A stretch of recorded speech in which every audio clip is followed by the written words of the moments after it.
चलिए, तो फिर से आप लोगों का इजी कंसेप्ट चैनल में बहुत बहुत स्वागत है। आज मैं फिर ये वीडियो लेकर के आया हूँ, यानी कि संस्कृत का सप्तम अर्थात 7वां चैप्टर, जिस चैप्टर का नाम है नीति श्लोक। नीति श्लोका यानी कि नीति श्लोक। तो समझिए, ये प्यूसम का जो है बहुत ही धमाकेदार चैप्टर है, बहुत ही इम्पोर्टेंट चैप्टर है। इसमें समझिए पूरा महामहिम की बात है, जो नीति की बात होती है। नीति जो ऐसे ऐसे विचार उसमें उत्पन्न किए जाते हैं, उसमें बात बताए जाते हैं जो जीवन जीने के चरितार्थ में वह सम्माहित होता है। जो जीवन जीने का जो आचरण होता है, जीवन किस प्रकार से जीना चाहिए, वह ठीक संस्कृत के जो नीति होते हैं वह नीति के माध्यम से बताया जाता है। तो उसी आधार पर ये नीति श्लोक एक पाठ है जो बहुत ही जबरदस्त और महा धमाका एक प्रकार का ये बुक में बहुत ही इम्पोर्टेंट चैप्टर माना जाता है। और इससे बार बार बोर्ड एग्जाम में प्रश्न पूछे जाते हैं, इसलिए आप लोग इस पर अच्छे से ध्यान देंगे। जो मैं पढ़ाऊंगा उस पर जो है अच्छा से अच्छा कंसेप्ट मजबूत करेंगे और समझेंगे। और इतना ही नहीं, मैं आप लोगों को हमेशा हर वीडियो में इस बात को बताते आ रहा हूँ कि ये बुक जब समाप्त होगा उसके बाद मैं व्याकरण, संस्कृत व्याकरण, हिंदी व्याकरण, हिंदी से भी और इसके अलावा जो साइंस होते हैं, मैथ होते हैं, इंग्लिश होते हैं, उन सभी विषयों से भी आप लोगों को मटेरियल दिया जाएगा, ताकि आपका एग्जाम जो देंगे वह कंप्लीट कर पाएंगे और अच्छे से अच्छे अंक प्राप्त कर सकेंगे। ठीक है, इसलिए घबराने की जरूरत नहीं है। मैं तो आप ही लोगों के लिए तो इतना मेहनत कर रहा हूँ ना। बस हमारे साथ आप लोग लगे रहिए, निश्चित रूप से ये पूरा होगा। तो ठीक है, आज अब हम चलते हैं इस नीति श्लोक पाठ के तरफ। यहाँ पे लिखा हुआ है कि अयम पाठ सुप्रधिशस्य, अयम पाठ सुप्रसिद्धस्य ग्रंथस्य महाभारतस्य उद्योग पर्वण अंश विशेष।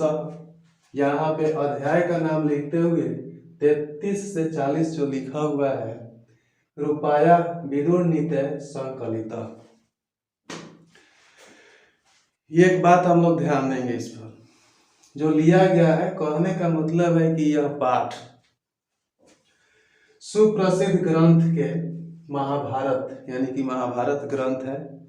हम लोग ग्रंथ के बारे में भी जानते हैं, पुराण के बारे में भी जानते हैं, और ये उपनिषद के बारे में भी जानते हैं। इस प्रकार से वेद के बारे में भी जानते हैं। महाभारत भी एक ग्रंथ है।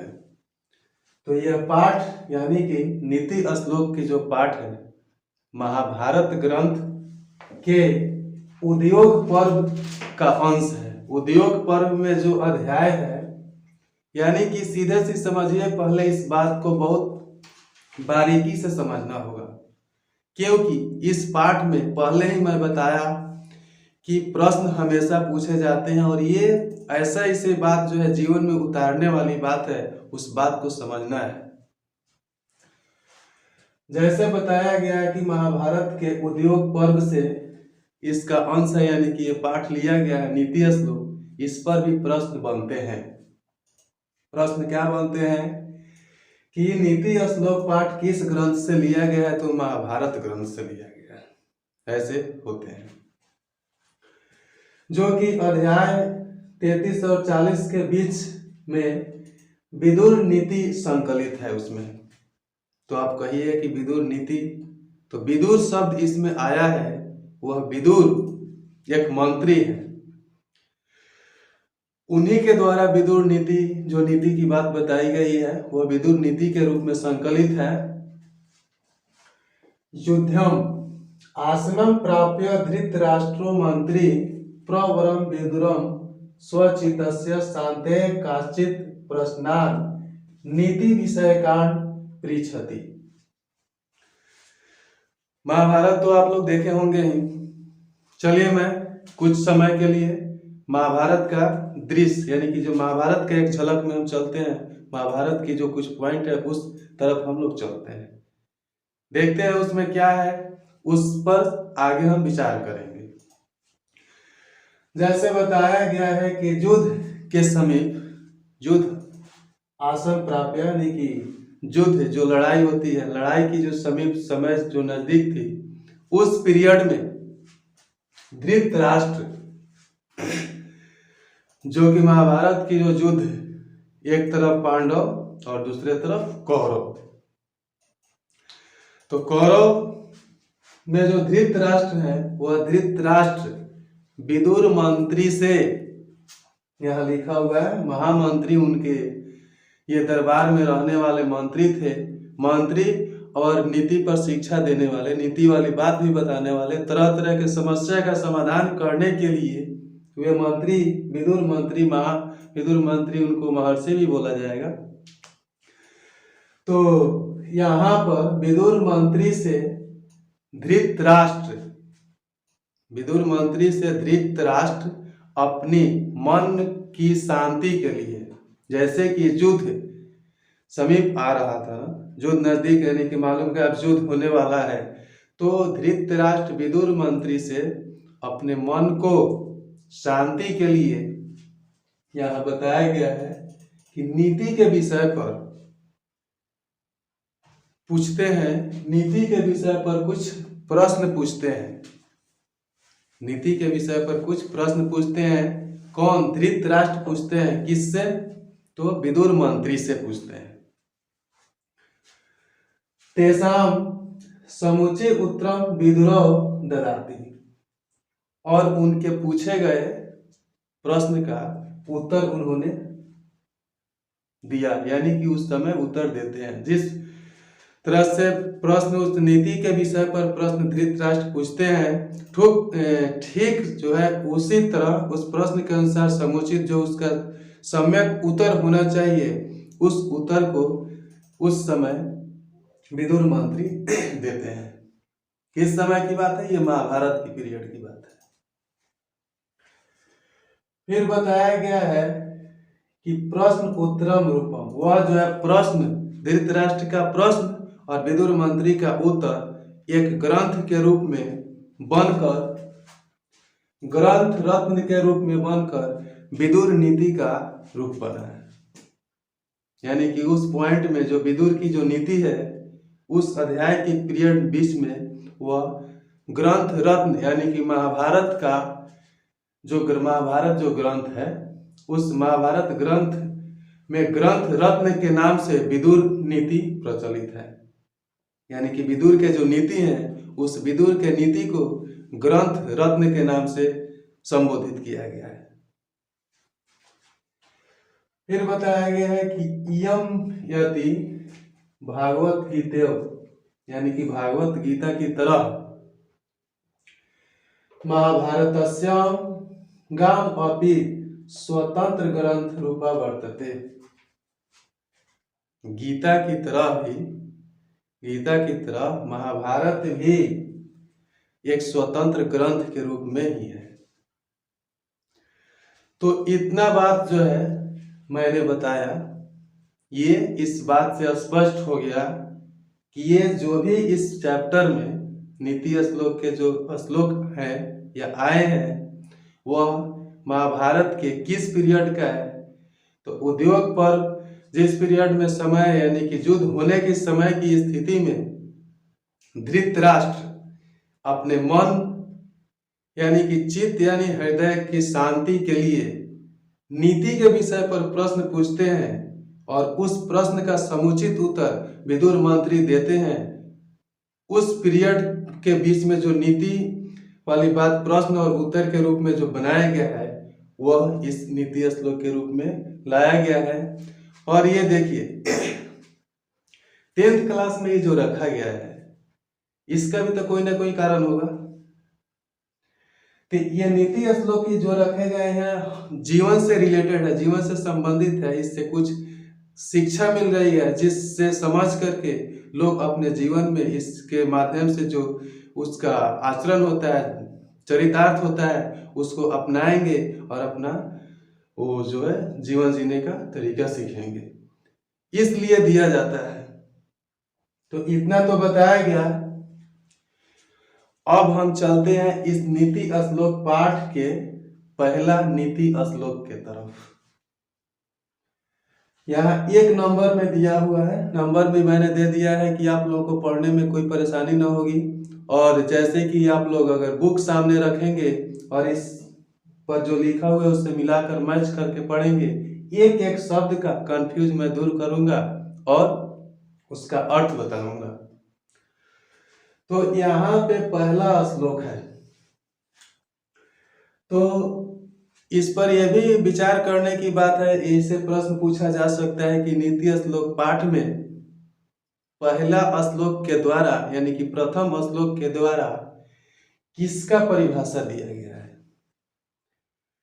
तो देखिए, कहने का मतलब है कि श्लोक का अर्थ, श्लोक की व्याख्या सब में थोड़ा थोड़ा अंतर होता है। व्याख्या करने में उसका बहुत सारा बात बताना पड़ेगा और अर्थ में संक्षेप में बोला जाता है। लेकिन किसी भी श्लोक का अर्थ बताने के पहले, किसी भी श्लोक का अर्थ बताने के पहले उस श्लोक का परिचय कराया जाता है कि वह श्लोक कहाँ से लिया गया है और उस श्लोक के माध्यम से जो नीतिकार है, जो उस श्लोक का मतलब रचयिता है, रचनाकार है, वह क्या कहना चाहते हैं। बीच में मैं एक बात को और रिक्वेस्ट करना चाहता हूं कि अगर मान लेते हैं बुक है, बुक को अच्छा से अगर समाप्त नहीं किया जाएगा तो पढ़ने वाले, सुनने वाले भी कहेंगे कि ये अच्छा नहीं बना है, लेकिन समय तो लगेगा ही। तो समय से उतारने से नहीं होगा, ये बारीकी से समय इस प्रकार से मैं बताऊंगा, थोड़ा सा समय लगेगा, लेकिन अगर पूरा का पूरा आप लोग निश्चित रूप से इस वीडियो को देखेंगे तो नीति श्लोक का पाठ जो है कंप्लीट हो जाएगा, क्वेश्चन आंसर के साथ हो जाएगा। ऐसा लगेगा कि अगर किसी भी प्रकार से प्रश्न पूछा जाता है तो आप उसका उत्तर दे पाएंगे। कहाँ कहाँ पे प्रश्न किस प्रकार से बनेंगे उसका भी मैं हिंट्स इसमें दे दूंगा, यानी कि बताऊंगा, ताकि आप लोगों को समझने में आसानी हो। तो देखिए, यहाँ पहला श्लोक जो है, इस श्लोक के माध्यम से पंडित की परिभाषा बताई गई है। इस श्लोक के माध्यम से पंडित का जो परिभाषा होना चाहिए, पंडित कौन होते हैं, उनके बारे में बताया गया है। अगर श्लोक परिचय करें तो हम बोलेंगे कि प्रस्तुत श्लोक नीति श्लोक, यानी कि प्रस्तुत श्लोक जो है पीयूषम के नीति श्लोक पाठ से लिया गया है, जिसके रचयिता मंत्री विदुर हैं, और इस श्लोक के माध्यम से पंडित का परिभाषा देते हुए कहते हैं कि इतना परिचय हुआ। अब इसके बाद उसका जो अर्थ होता है उस अर्थ के बारे में हम लोग समझेंगे। तो देखिए, यहाँ एक एक शब्द का अर्थ मैं बताकर उसका अर्थ सामने प्रकट करता हूं। यस्य,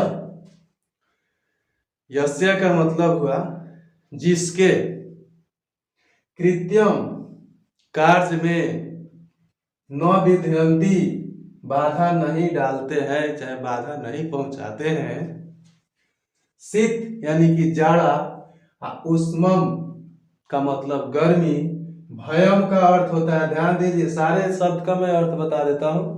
भयम का मतलब होता है डर, रति का मतलब होता है आनंद या प्रेम, समृद्धि यानी कि उन्नति, असमृद्ध ज्वा औन्नति, सा व पंडित उच्यते, पंडित शब्द है, उच्यते यानी कि कहते हैं।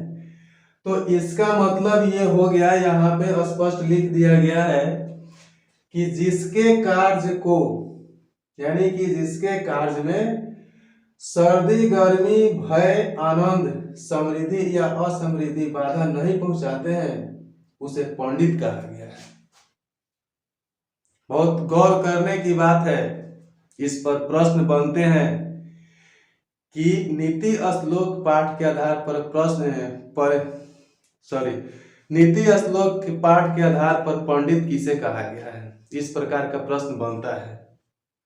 या नीति श्लोक पाठ के आधार पर पंडित की परिभाषा दे, इस तरह से प्रश्न बनते हैं और यही जो इस श्लोक का अर्थ होगा वही उस प्रश्न का आंसर हो जाएगा, यानी कि उस प्रश्न का उत्तर हो जाएगा। तो इस के अर्थ में ही आपके प्रश्न का उत्तर छुपा हुआ है। तो इस बेस से आप लोग समझेंगे तो निश्चित ही इस प्रश्न जो प्रश्न पूछे जाते हैं इस श्लोक के माध्यम से उसका आप अर्थ दे पाएंगे। तो फिर से देखिए, यहाँ बताया गया कि यस्य कृत्यम न विद्यन्ति शीतम उष्मम भयमरति समृद्धर्ज्वा सा व पंडित उच्यते। कुछ विद्यार्थी ऐसे होते हैं कि उनको पढ़ने में कठिनाई होती है, तो मैं पढ़ करके बता देता हूँ, वो भी पढ़ने का कोशिश करेंगे और कोशिश करेंगे कि पढ़ने आ जाए। तो क्या बोला जाएगा कि यस्य कृत्यम न विद्यन्ति शीतमुष्णम भयमरति समृद्धर्ज्वा स वा पंडित उच्यते। इसका मतलब हुआ कि जिसके कार्य में जाड़ा गर्मी भय आनंद समृद्धि यानी कि उन्नति अवनति बाधा नहीं पहुंचाते हैं उसे पंडित कहा गया है। किसके द्वारा?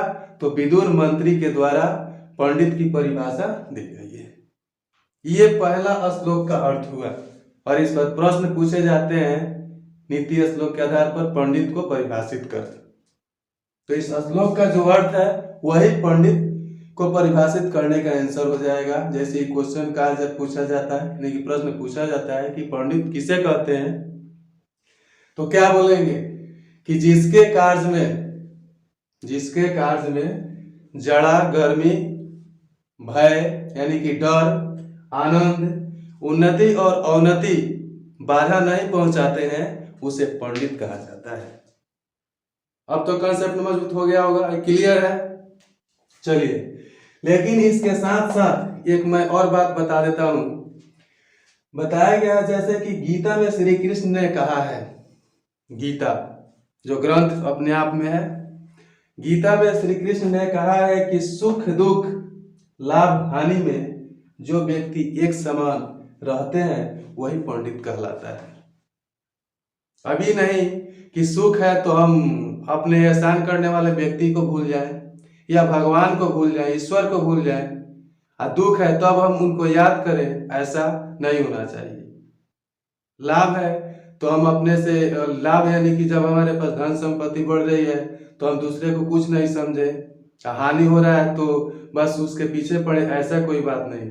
उनके कहने का मतलब यानी कि श्री कृष्ण के कहने का मतलब है कि जिस स्थिति में यानी कि सुख दुख लाभ हानि यानी कि घाटा और नफा जो होता है, हर स्थिति में जो व्यक्ति अडिग यानी कि सत्य के रास्ते पर चलते हुए एक समान के रूप में रहता है वही पंडित कहलाता है। ये पंडित की परिभाषा गीता में भी बताया गया है। तो चलिए, इस पहला श्लोक का तो कंफ्यूज मैंने दूर किया, प्रश्न के साथ भी हो गया ये क्लियर। इसमें अब किसी प्रकार की कहीं दिक्कत नहीं। जिस प्रकार से मैं बताया हूं अगर आप याद कर लेंगे समझ लेंगे तो निश्चित रूप से इसके माध्यम से जो प्रश्न बनते हैं उस प्रश्न का उत्तर आप दे सकते हैं।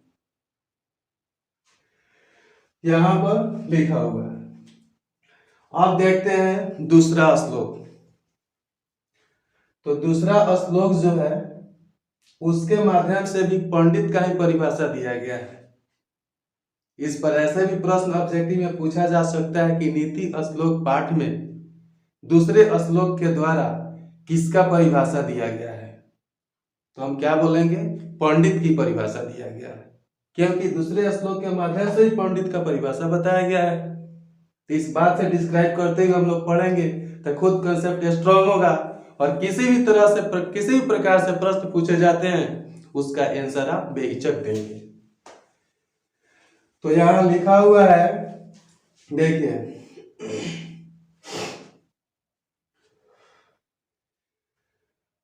तत्वज्ञ सर्वभूतानां योगज्ञ सर्वकर्मणां उपायोज्ञ मनुष्याणां नरः पंडित उच्यते।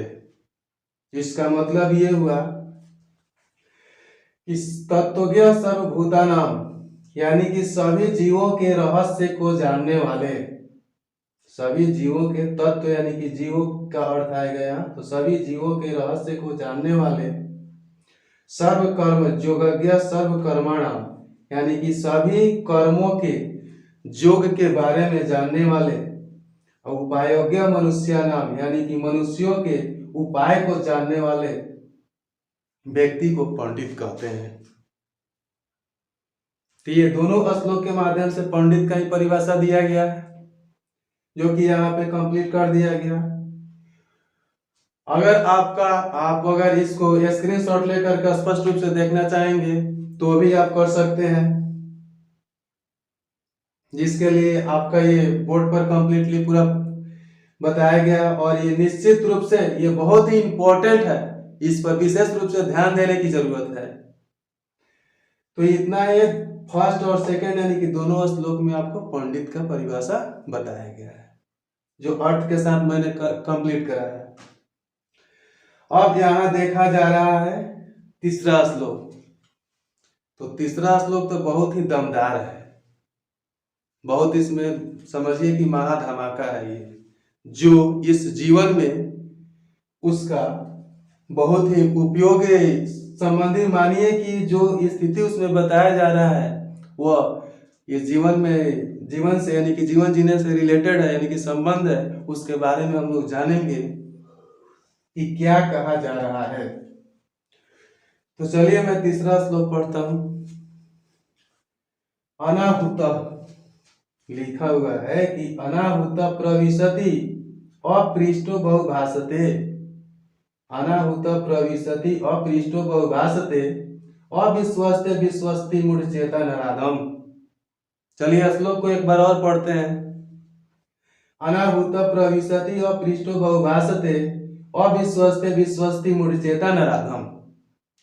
कहने का मतलब है अनाहुत माने बिना बुलाए, ये व्यक्ति के लिए बोला गया कि जो बिना बुलाए आ जाता है। अपृष्टो बहुभाषते, अपृष्ट यानी कि बिना पूछे हुए बहुत बोलता है, बकबक करता है। अविश्वस्ते विश्वस्ति, और जिसमें विश्वास नहीं करना चाहिए उसमें भी विश्वास कर लेता है, उस व्यक्ति को मूर्ख कहा गया है, अर्थात उसको मनुष्यों में नीच कहा गया है, माना गया है नीतिकार के अनुसार, जिसे हम मूढ़ चेता नराधम कहते हैं। ठीक है, तो फिर से इस श्लोक का अर्थ मैं बताता हूं हिंदी के माध्यम से, यानी कि उसका अर्थ कि जो बिना बुलाए आ जाता है और बिना पूछे हुए बहुत बोलता है, जिसमें विश्वास नहीं करना चाहिए उसमें बहुत विश्वास करता है, या विश्वास करता है, उस व्यक्ति को मूढ़चेता नराधम कहा जाता है, यानी कि वह मनुष्यों में सबसे नीच है, अर्थात वह मूर्ख के समान है। इतना अर्थ बताया गया है। अब इस श्लोक के माध्यम से प्रश्न पूछे जाते हैं कि नीति श्लोक पाठ के आधार पर मूढ़चेता नराधम किसे कहा गया है या किसे कहा जाता है, या ऐसे भी आता है कि नीति श्लोक पाठ के आधार पर मूर्ख की परिभाषा दे। तो हम कैसे आंसर बोलेंगे कि जो बिना बुलाए आ जाता है, बिना पूछे हुए बहुत बोलता है, जिसमें विश्वास नहीं करना चाहिए उसमें विश्वास कर लेता है, उसी व्यक्ति को मूढ़चेता नराधम करते हैं, अर्थात उसे मूर्ख कहा जाता है। ठीक है, अब चलते हैं इसके बाद वाले श्लोक में क्या मिलता है। तो देखिए अब हम लोग इस नीति श्लोक पाठ के चौथा श्लोक पर चलते हैं। चौथा श्लोक को पढ़ेंगे, उसके बारे में अर्थ समझेंगे कि क्या बताया गया है महात्मा विदुर मंत्री के द्वारा, यानी कि विदुर जो है उनके माध्यम से बताया गया है। तो यहाँ पर देखेंगे कि एको धर्म परम श्रेय क्षमैका शांति उत्तमा विद्यायका परमा तृप्ति अहिंसका सुखावाहा। कहने का मतलब है कि एको धर्म परम श्रेय यानी कि धर्म ही एक ऐसा सर्वश्रेष्ठ धन है। सर्वश्रेष्ठ धन अगर माना जाएगा तो एक धर्म ही है। इस पर भी प्रश्न बनते हैं कि सर्वश्रेष्ठ धन कौन सा है, तो धर्म है। ठीक है, नेक्स्ट पॉइंट बताया गया है कि क्षमैका शांति उत्तमा यानी कि क्षमा ही एक सर्वश्रेष्ठ शांति है, यानी कि क्षमा से शांति मिलती है। यहाँ पे अर्थ क्लियर लिखा हुआ है। और विद्या ही एक ऐसी धन है जिसे संतुष्टि मिलती है। यहाँ पे दिया हुआ है कि विद्या का परम तृप्ति, यानी कि विद्या से क्या मिलती है, तो तृप्ति मिलती है, यानी कि संतुष्टि मिलती है। अहिंसा सुखावह, और अहिंसा से सुख की प्राप्ति होती है। तो इस श्लोक से हम लोग क्या जाने कि धर्म ही एक परम श्रेष्ठ है, यानी कि सर्वश्रेष्ठ धन क्या है, धर्म ही एक सर्वश्रेष्ठ धन है। उसके बाद क्षमा ही एक सर्वश्रेष्ठ शांति है, और विद्या ही एक ऐसी धन है जिसे संतुष्टि मिलती है, और अहिंसा से सुख की प्राप्ति होती है। ठीक, ये सारा का सारा मैंने पहले ही बोल दिया था कि इस नीति श्लोक के जो भी इस पाठ से जो भी से अर्थ है, नीति वाली जो बात है, वो पूरा का पूरा जीवन में उतारने वाली बात है। ये सब का सब वही स्थिति है। तो इसका अर्थ हो गया। इस पर प्रश्न बनते हैं। ये श्लोक इसका अर्थ क्लियर है, सामने आप लोग कंसेप्ट इसको करेंगे। यहाँ पर अब 5वां श्लोक पर हम देखते हैं। 5वां श्लोक में बताया गया है कि त्रिविधम नरकस्येयम द्वारम नाशनम आत्मनः काम क्रोध अस्त्या लोभ अस्त्या अस्मादेत त्रयम त्यजेत। कहने का मतलब है कि नरक के 3 द्वार होते हैं। नरक के कितने द्वार होते हैं, तो 3 द्वार होते हैं। काम, क्रोध और लोभ, जो अपने आप को नष्ट कर देता है। यानी कि जिस पुरुष, जिस व्यक्ति में ये तीनों गुण अगर आ जाता है, वह व्यक्ति निश्चित रूप से अपने आप में वह नष्ट हो जाता है। इसलिए ये तीनों जो है, नरक के जो 3 द्वार होते हैं, काम, क्रोध, लोभ, इन्हें त्याग देना चाहिए। नहीं तो अपने आप में क्या होगा, वह पुरुष, वह व्यक्ति नष्ट हो जाएगा, बर्बाद हो जाएगा। तो यहाँ पर क्लियर अर्थ लिखा हुआ है कि नरक के 3 द्वार होते हैं, काम, क्रोध, लोभ, जो अपने आप को नष्ट कर देता है। इसलिए इन नरक के 3 द्वारों को त्याग देना चाहिए। इस पर प्रश्न बनते हैं कि नरक के कितने द्वार होते हैं, तो नरक के 3 द्वार होते हैं, काम, क्रोध, लोभ। ये प्रश्न, इस श्लोक के माध्यम से प्रश्न कितने बार परीक्षा में पूछे गए हैं और पूछे जाते हैं, इसलिए इंपॉर्टेंट पॉइंट है, इस बात को ध्यान में रखेंगे। निश्चित रूप से अगर इस तरह का प्रश्न आता है तो आप उत्तर दे सकते हैं। ये हो गया। अब चलते हैं हम 6ठे नंबर श्लोक के तरफ। तो 6ठे नंबर श्लोक जो है, तो ये कि अपने आप में महाधमाका प्रस्तुत करता है। ये बहुत ही एक पुरुष के लिए, यानी व्यक्ति के लिए जीवन में अपने आप में बहुत महत्वपूर्ण ये साबित हो रहा है। अब मैं बताऊंगा, उस बात को समझिए। बताया गया कि खड़ दोषा पुरुषेन हातव्या बुद्धि विक्षिता निंद्रा तंद्रा भयम क्रोध आलस्यम दीर्घ सूत्रता। श्लोक एक बार से फिर, ये जो है, खड़ दोषा पुरुषेन हातव्या बुद्धि विक्षिता निंद्रा तंद्रा भयम क्रोध आलस्यम दीर्घ सूत्रता।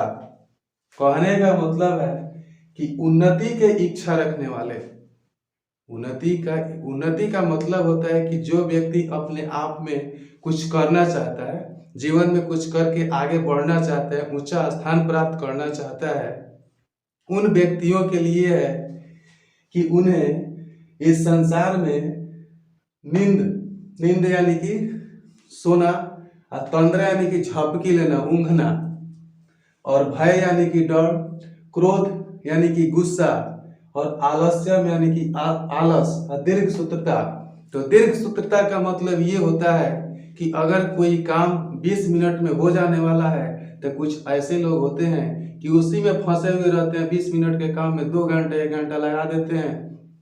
उन लोगों के लिए यह दीर्घ सूत्रता का अर्थ बताया गया है।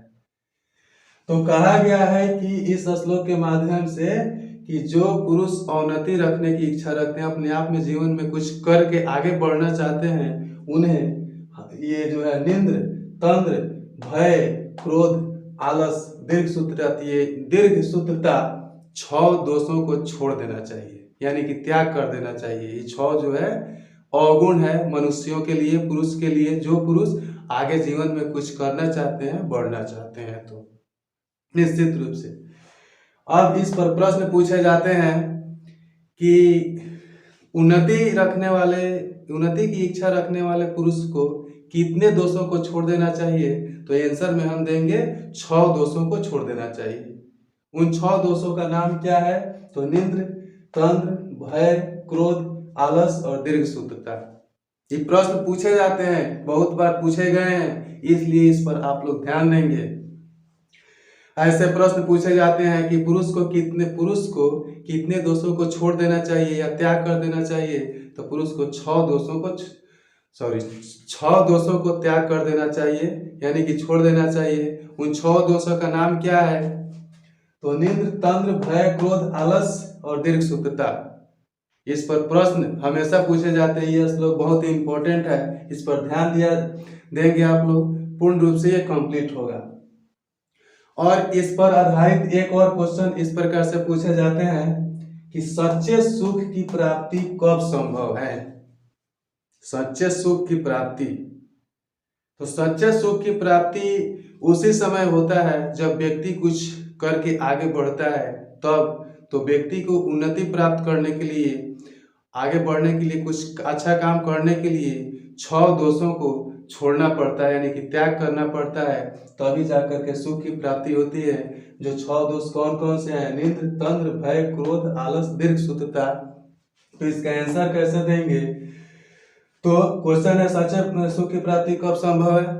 तो जब पुरुष 6 दोष छोड़ देंगे तब सच्चे सुख की प्राप्ति संभव है।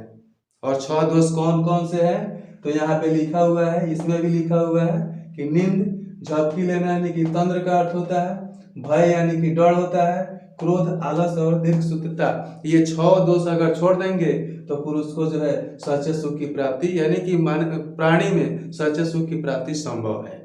ये बहुत ही इंपॉर्टेंट पॉइंट है। इस श्लोक, तीनों श्लोक बहुत ही अपने आप में बहुत महत्वपूर्ण रखता है प्रश्न एग्जाम के लिए, या इसमें जो भी गुण बताए गए हैं वो अपने जीवन में उतारने के लिए।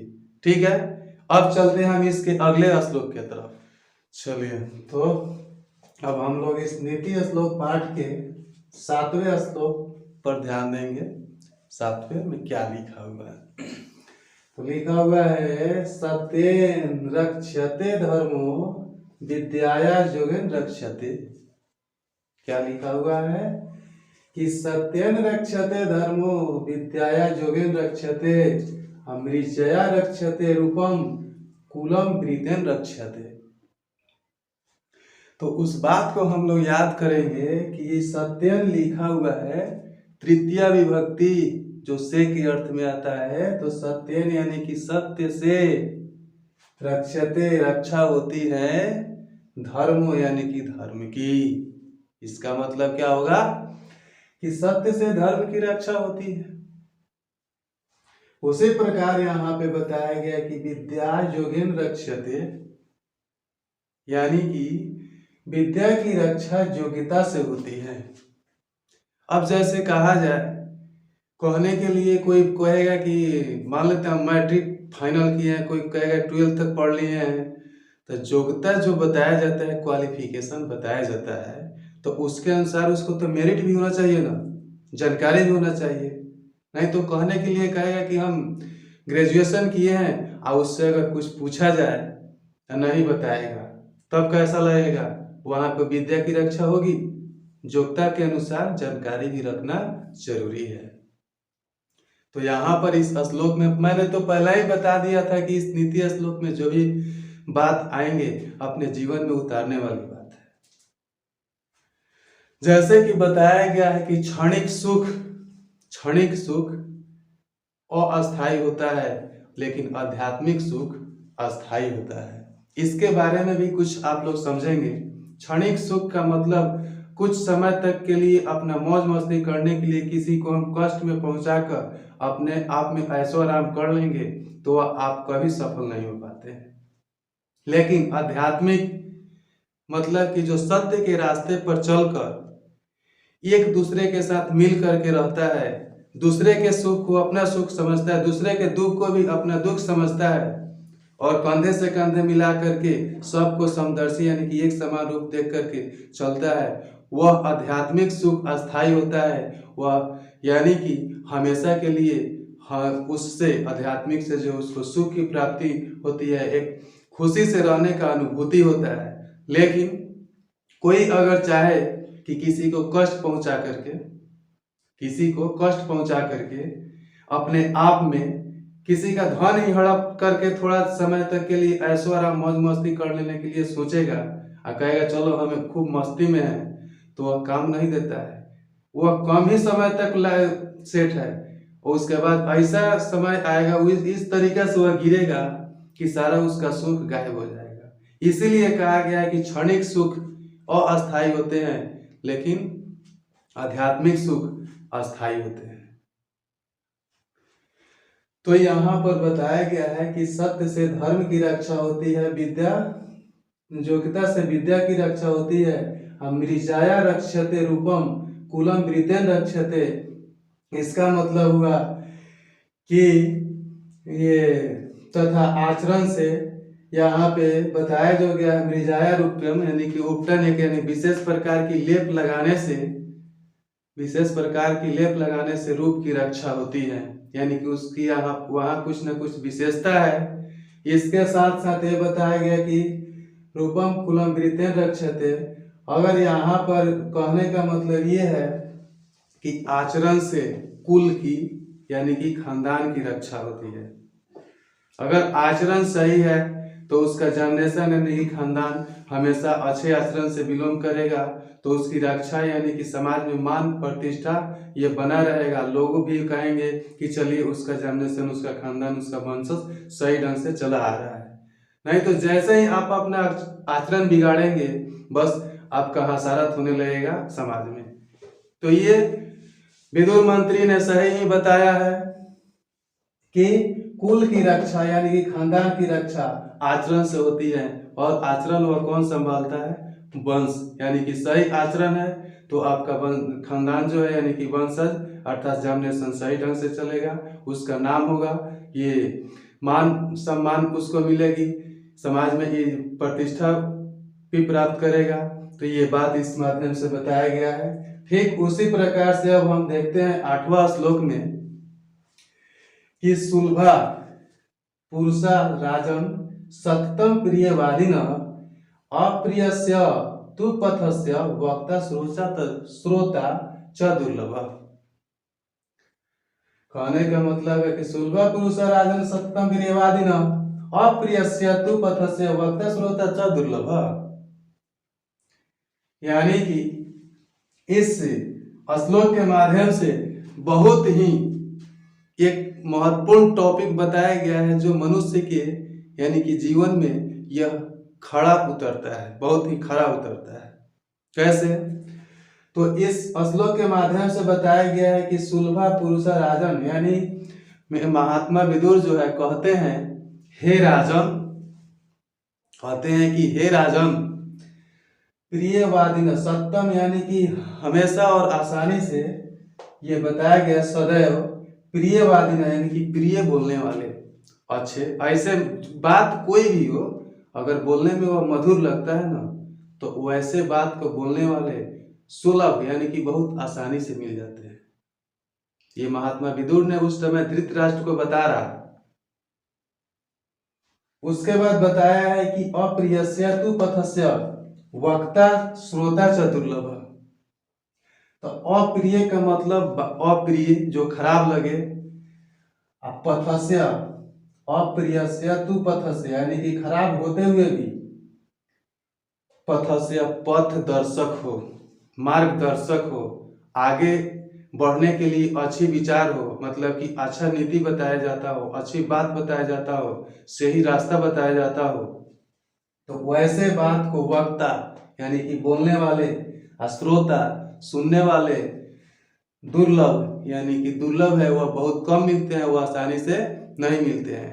तो ये बात सही है। जैसे कि आज के डेट में अगर किसी भी व्यक्ति को सही बात अगर आप कहते हैं ना, तो उसको पहले बहुत खराब लगता है, उसको लगेगा कि ये अपना काम नहीं कर रहे हैं, हमें काहे के लिए समझा रहे हैं, ये सही नहीं कर रहे हैं, अपने आप को कहीं इनको इससे फायदा होगा तो समझाते होंगे। लेकिन ऐसा नहीं, कभी कभी ऐसा होता है कि कोई सही इंसान अगर कुछ बात कहता है आपको सही रास्ते पर चलने के लिए, और वो अगर आपको खराब लगे तो माइंड में सोचना चाहिए, दिमाग में रिमाइंड करते हुए उसको सोचना चाहिए कि हो सकता है कहीं हमें अच्छे बनने के लिए वो कहते होंगे।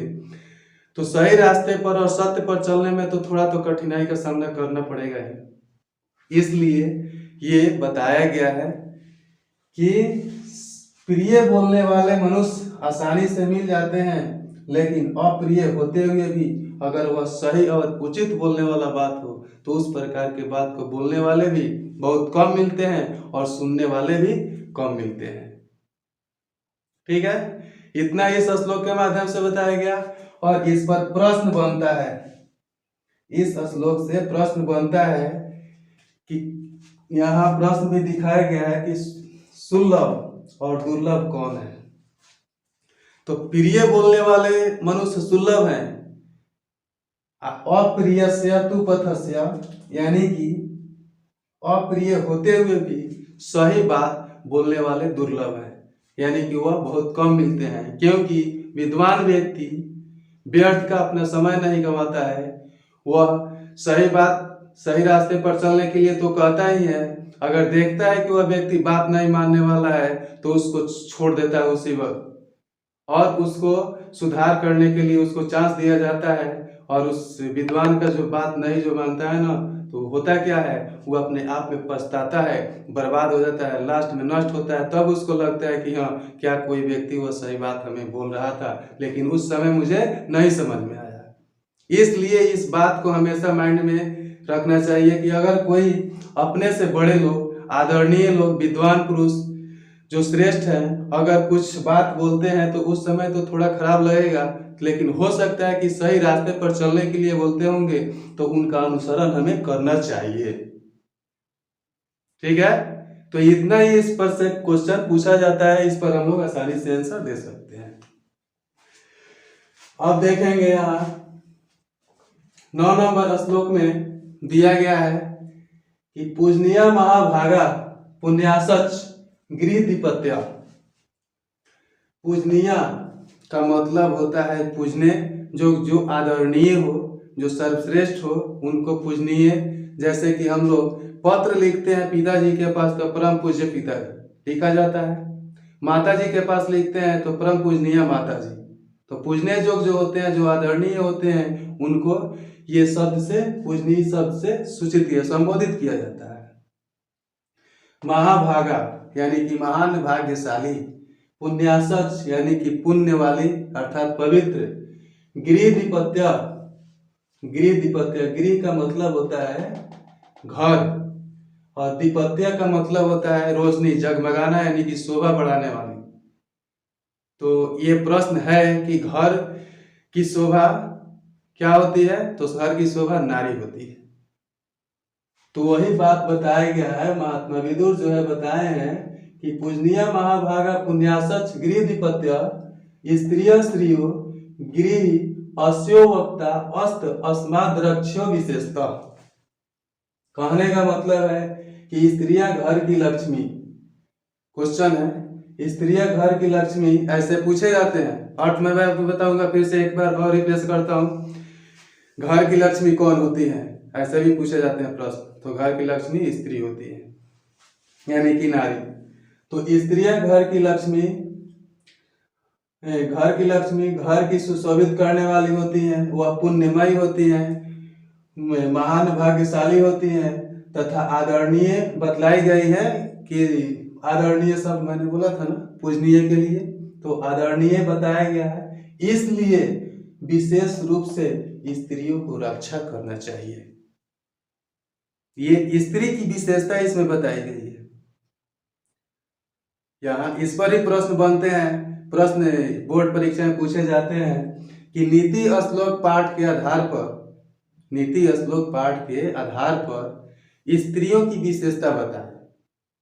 तो आंसर में क्या बोलेंगे कि स्त्रियां घर की लक्ष्मी होती है, घर को सुशोभित करने वाली होती है, वह पुण्यमयी होती है, वह महाभाग्यशाली होती है, और वह आदरणीय यानी कि पूजनीय जो होती हैं, इसलिए उन्हें विशेष रूप से रक्षा करना चाहिए। ये स्त्री की विशेषता होगा। ठीक है, यहां तक क्लियर।